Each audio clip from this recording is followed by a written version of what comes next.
Welcome to the Nauticam Vacuum Leak Check System tutorial.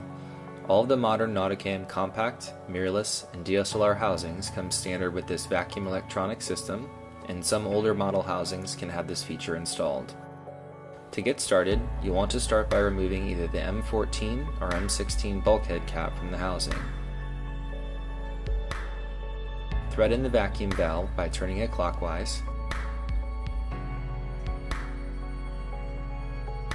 and use the included Nauticam vacuum tool to secure it in place.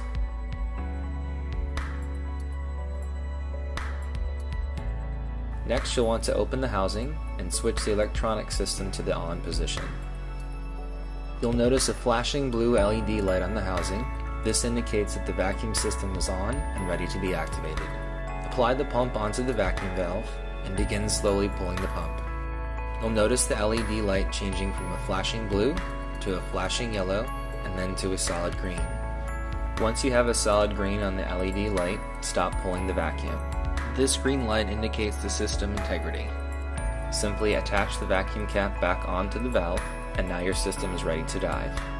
To reopen the housing after diving, you'll need to remove the vacuum cap, push down the red button until you see the LED indicator light showing a flashing red, and now the housing is safe to open. Make sure to reset the electronic system before attempting to pull another vacuum.